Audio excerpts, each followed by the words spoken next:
السلام عليكم ورحمة الله تعالى وبركاته. مرحبا بكم أصدقائي في فيديو جديد من سلسلة تعلم اللغة الإنجليزية من الصفر إلى الاحتراف، ومع الدرس الثاني.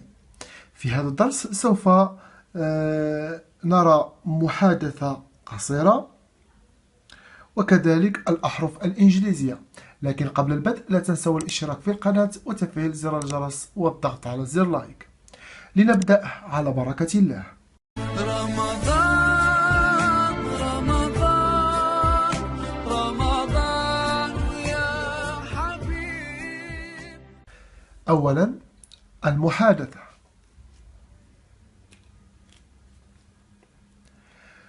Welcome back to Happy Camp. How are you?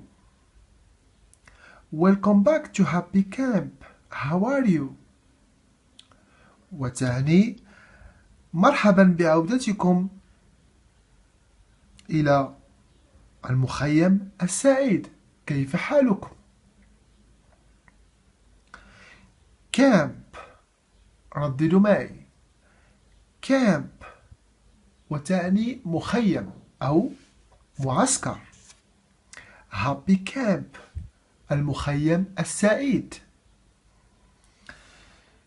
Hi, I'm fine. Thanks. Iggy is too. Hi, I'm fine. Thanks. Iggy is too. وتعني أهلا، أنا بخير شكرا. إيجي بخير أيضا، وإيجي يقصد به حيوان الحرباء. Hi, Caitlin and James. Hello, Cody. Hi, Caitlin and James. Hello, Cody. أهلا كايتلين وجيمس. أهلا كودي. Hi, what's your name? Hi, what's your name? أهلا، ما هو اسمك؟ My name's Alex Mendes. This is my sister Lucy. My name's Alex Mendes. This is my sister Lucy. اسمي أليكس مينديز وهذه أختي لوسي.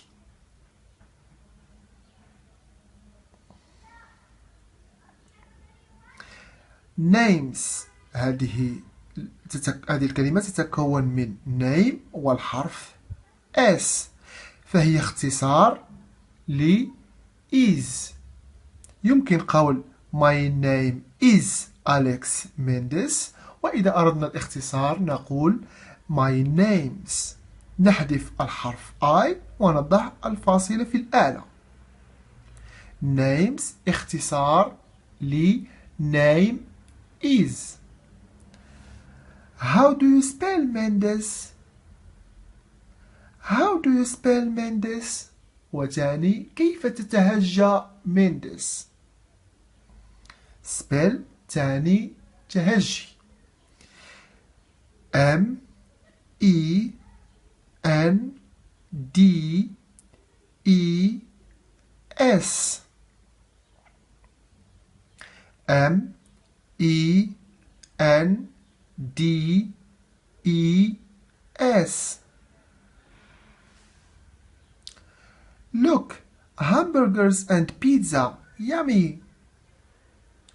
Look, hamburgers and pizza, yummy. انظر، الشطائر والبيتزا.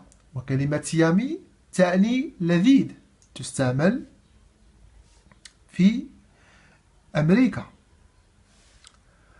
hot dogs and french fries too. hot dogs and french fries too. hot dogs وهي النقانق، وهي أكلة شعبية في أمريكا. French fries وهي البطاطس المقلية. hot dogs and French fries too، النقانق والبطاطس المقلية أيضا.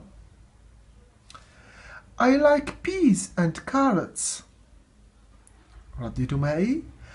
I like peas and carrots. peas هي البازلاء و carrots هو الجزر. أحب البازلاء والجزر. apples, oranges and bananas. apples, oranges and bananas. التفاح، البرتقال والموز. I like apples. أحب التفاح. I like apples. Iggy does too. Iggy does too. Iggy يحبها كذلك. فعوض تكرار كلمة like Iggy likes apples too، فلتجنب التكرار قال فقط Iggy does too، بمعنى أن Iggy يحب التفاح كذلك. نمر الآن إلى الأحرف الإنجليزية. الأحرف الإنجليزية كما سبق أن ذكرنا، كل حرف لديه شكلين، الشكل الكبير والشكل الصغير. الشكل الكبير يسمى ب capital letter أي الحرف الكبير، والشكل الصغير يسمى ب small letter الحرف الصغير. الأحرف الإنجليزية هي A B C D E F G H I J K L M N O P Q R S T U V W X Y Z أو Z. هذه هي الأحرف الإنجليزية. نمر إلى تمرين بسيط سبق أن قمت بحله. لدينا how are you وتعني كيف حالك. how are you. كيف نجيب عن how are you؟ هل my name's Alex أو MENDES أو I'm fine thanks. الجواب هو I'm fine thanks. أنا بخير شكرا. How are you؟ I'm fine thanks. كيف حالك؟ أنا بخير شكرا. لدينا what's your name؟ ما هو اسمك؟ هل نجيب عنها ب my name's Alex أو MENDES؟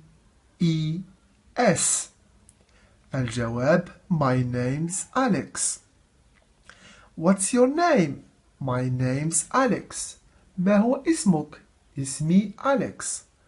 وفي الأخير how do you spell Mendes؟ كيف تتهجى مينديس؟ الجواب بطبيعة الحال MENDES.